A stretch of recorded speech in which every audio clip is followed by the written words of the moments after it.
Good morning, Dr. Leslie Griffin. How Good are morning. you? I'm doing well. How are you?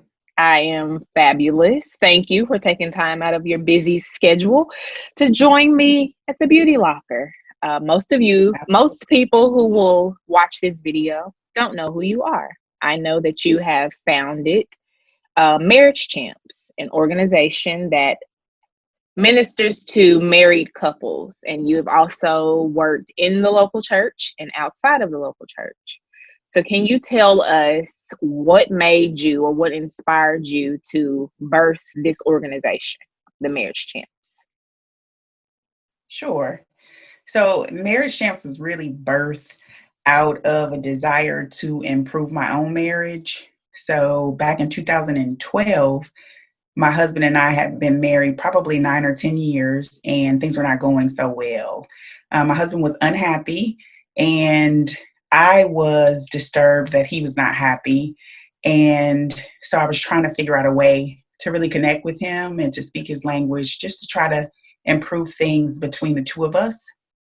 I was also counseling at the same time. I've been counseling for several years. I was working at the church and just serving couples. And I just kept seeing after couple just kind of struggling through, limping through marriage, and it was just weighing heavy on me. So, my husband's an athlete or a former athlete, and one Sunday we were watching football, and he used to play fantasy football, and I he was really excited one Sunday, had the computer up, he was on the phone talking trash to his friends and just laughing and having a good time. And I was thinking to myself, wow, if we could just take 1 ounce of that passion and energy and dump it into our marriage, we would just be doing amazing. So I asked him, I said, hey, listen, you get so excited about sports and you know how to work really well on teams with other people. What is it about me or us or our marriage that, makes it a challenge? And he said, it's just different.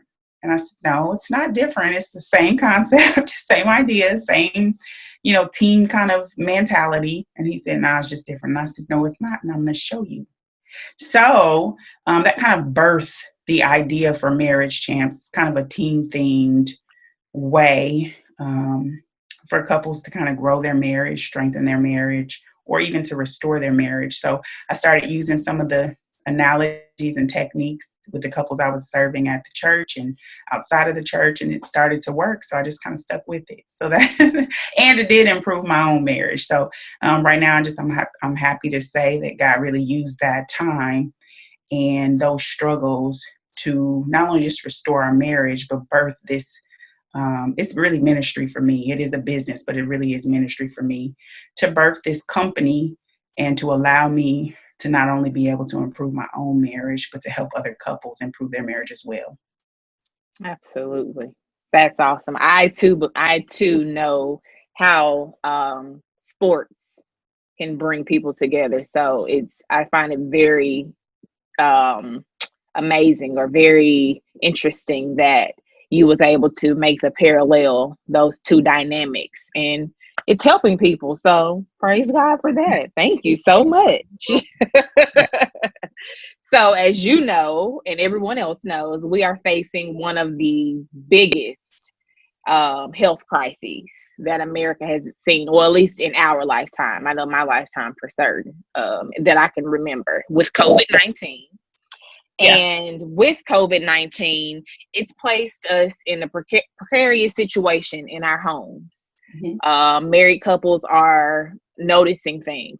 They're realizing things that may have been suppressed or just have gone unacknowledged because everyone's been so busy and moving. But Right. COVID is like, hey, sit here. Let's get to know one another all over again. So, Yeah. in your opinion, what is the biggest challenge that you see married couples facing today as a result of staying at home? Mhm. And what have you advised couples to do to restore their marriages, reconcile their marriages, or strengthen their marriages in these challenging times? I think you hit the nail on the head when you said that people are starting to realize things that were probably already present that they just kind of ignored, because when you are able to leave the house and go to work for 8 hours a day, your kids go to school or whatever the case may be, you can kind of ignore some of the challenges that you are experiencing as a couple. But because of the coronavirus, people have had to stay at home, shelter in, and you can no longer ignore the things that are apparent that are going on in your marriage. So I think it has given couples an opportunity, a unique opportunity to really address the underlying issues that are causing them not to experience the kind of marriage that they desire. And you can't run from it. You can't leave. You have to address it. And sometimes people address it and sometimes people don't. I have heard that there's kind of differing research that divorce rates are have been on an increase since the pandemic. And then I've heard other reports that say, no, people are really trying to work through some of the things that are sort of long overdue. And that's encouraging for me because I think that it allows couples an opportunity to get the help they need. You asked, what do I suggest that couples do? The number one thing, particularly for couples of faith, aside from relying on their faith and the principles that their faith teaches about marriage and about love, but to get help. It's no reason to be miserable in a relationship or to sort of suffer and limp along when there are people to help you. So there are hundreds of thousands of counselors and coaches and programs and books and all kinds of things that can help you. You don't have to sit and suffer. You don't. It's a choice. If you want things to be different in your marriage, if you want your marriage to be better, do something about it. Change it. So I encourage people to change whatever they don't like, change it. You cannot change other people, but you can make changes within yourself and you can do things differently that are going to improve the situation that you are in. You can grow and you can learn and you can be different, and your marriage as a result will be different as a result of you being different. So, Wow. Get help. That's a good segue, I think, to one of the other questions that I had. That's a great segue to another question that I have for you, Dr. Griffin. I've heard varying opinions about married people's business staying inside of their home. And I understand that concept, especially in our community, but probably in other cultures and communities as well. Do you believe that it is important for married couples to have mentors? Yeah, so absolutely. I think it's important for couples to have a community, period. If you can have more than one couple that you can kind of lean on and do life with, that's awesome. But you definitely need one couple that that you can do life with, if you will. So because you are able to glean from other couples, and you're able also to help another couple. We all have challenges in our marriages. We all have things that we need help just to kind of get through. And we need people that support and help encourage us to stay the course. And we don't always have to experience things for ourselves. We can learn from other people. And on the flip side of that, you have to be really wise about who those people are. You should not share everything that's going on in your marriage with the world. That's not okay. There are things that, for example, family members, they mean well, but when you share things with your family members, your mom, your sister, your brother, your grandmother, when you tell people things about your spouse or about your marriage, while they mean well, they care deeply about you. They don't want to see you hurt. They don't want to see you suffer.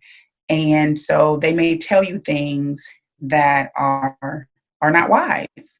They don't mean to be harmful to your marriage, but because they care so deeply about you and they don't want to see you hurt and they don't want to see you suffer, they may advise you to do things that, number one, is not biblically sound.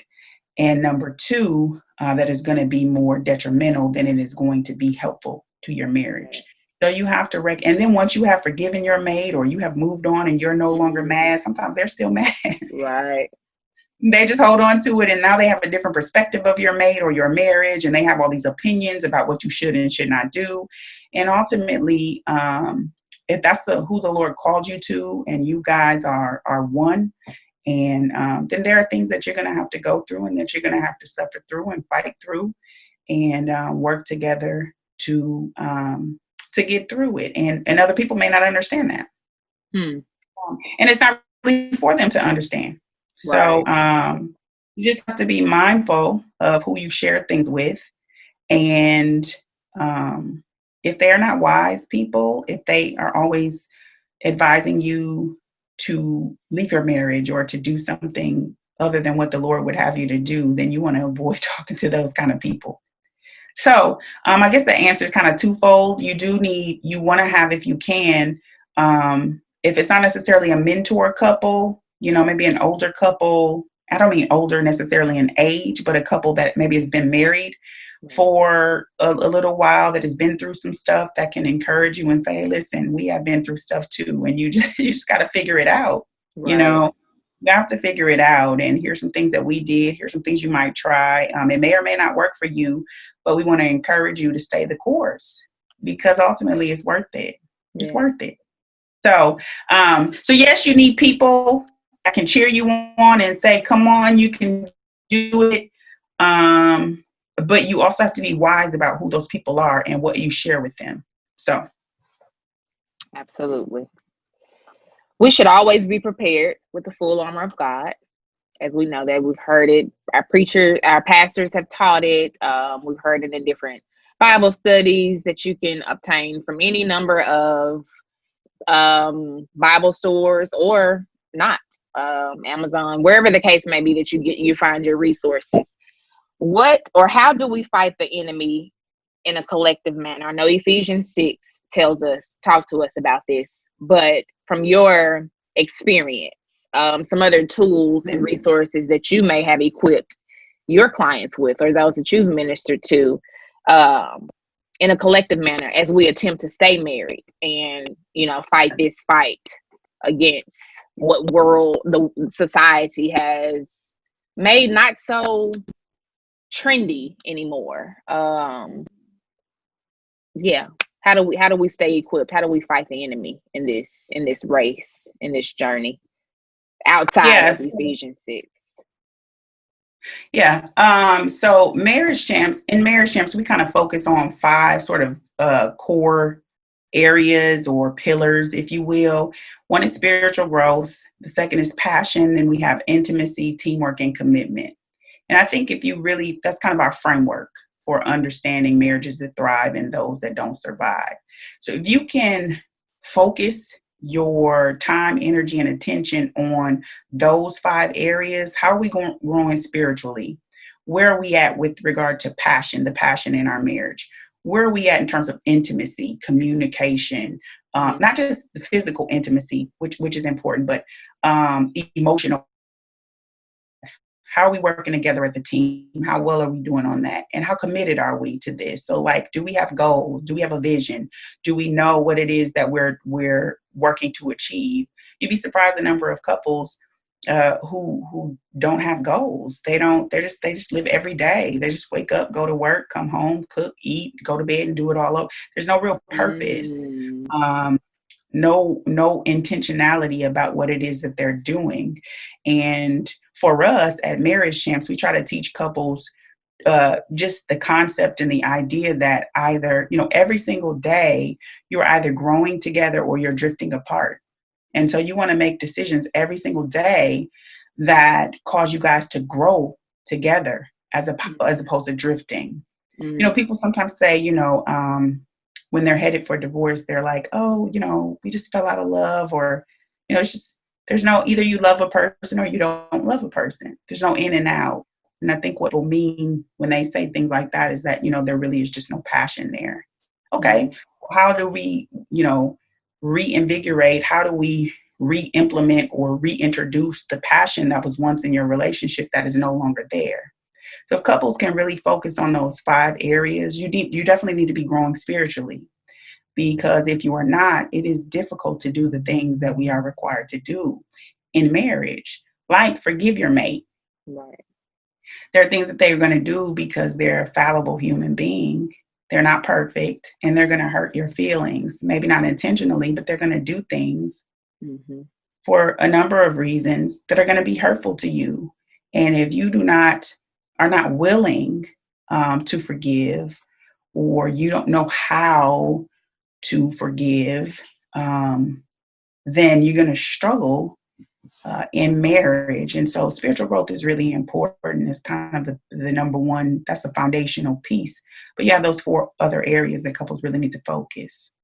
That's a long, roundabout way of saying that couples really need to focus. They need to find a focus. And for us at Marriage Champs, we teach them to focus on those 5 things. And if you can focus on those 5 things, you don't have to worry about the enemy. If you focus on your teammate and how you guys can get better and how you can execute whatever plan you have. If the goal you have is to win, okay, what is it going to take for us to win? If you can focus on executing the things that you need to execute, okay, wives, you need to be respectful of your husband. Okay, how can I respect my husband today? If you focus on what you need to do in your position, in your role, in your task, and whatever it is, you don't have to worry about the enemy. Exactly. That's good. So just do what you know to do for your team to win. Right. And to take care of itself.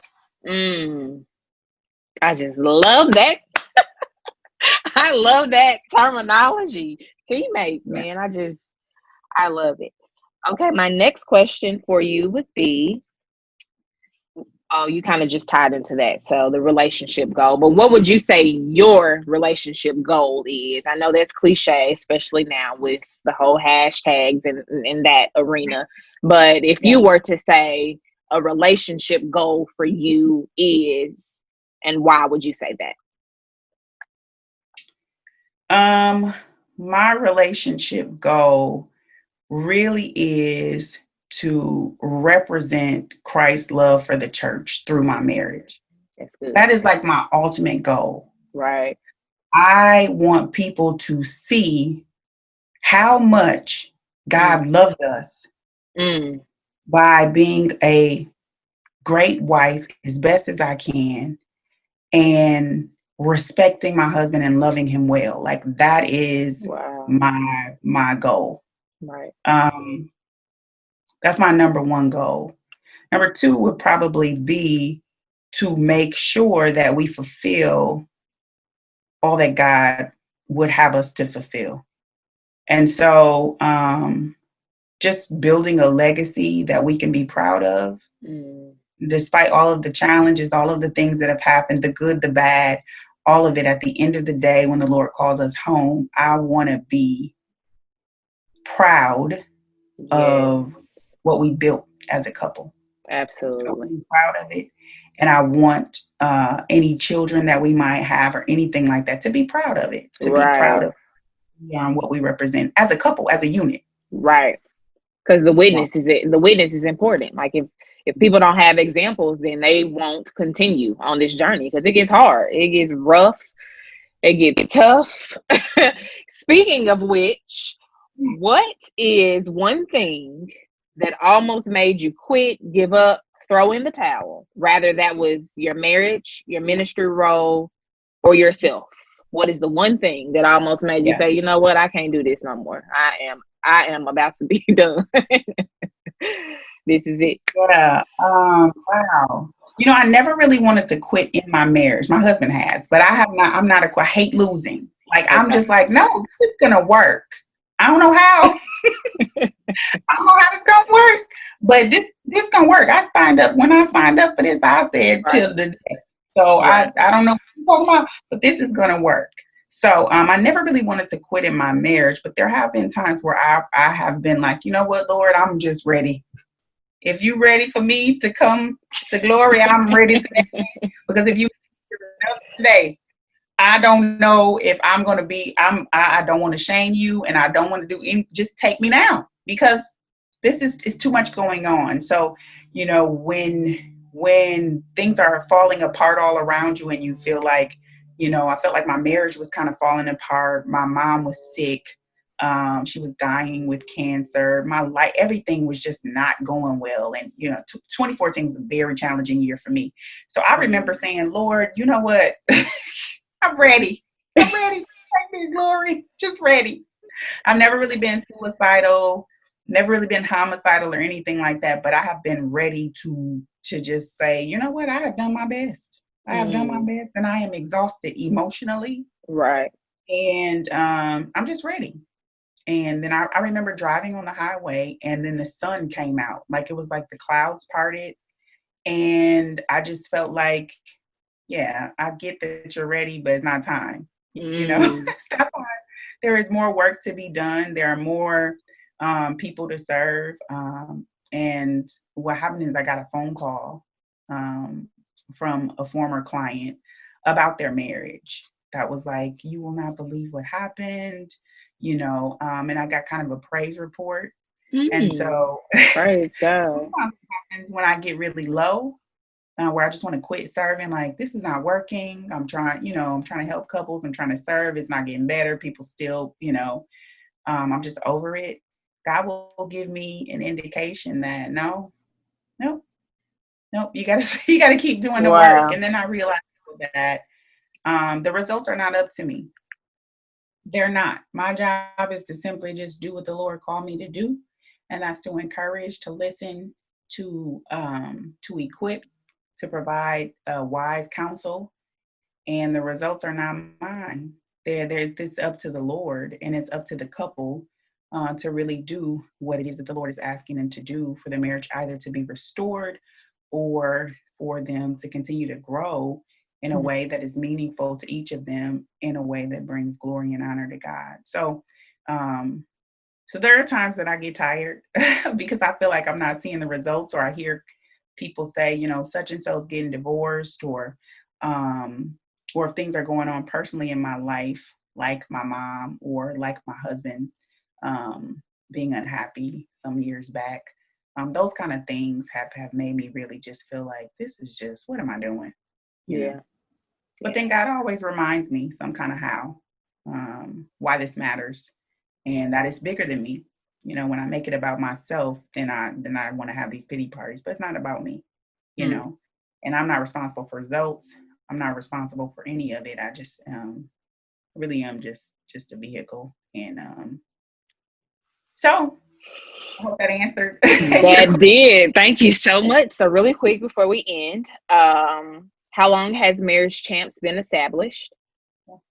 So I officially launched Marriage Champs in January of 2015. So it's Okay. been 5 whole years. 5 whole years. Where every day Wow. we are growing, and we're able to help more people, train people to work with couples, partner with churches, partner with other clinicians that are not necessarily in churches, but that have private practices in the world. There's so many people out there that are willing, that have a heart to help couples, and that are skilled to be able to help couples. And so one of the things that we're moving towards now is creating a platform that will eventually turn into like a mobile app, where couples can get the support and the help that they need, no matter where they are in their marriage. If you're doing really well in your marriage, awesome. We want you to continue to thrive.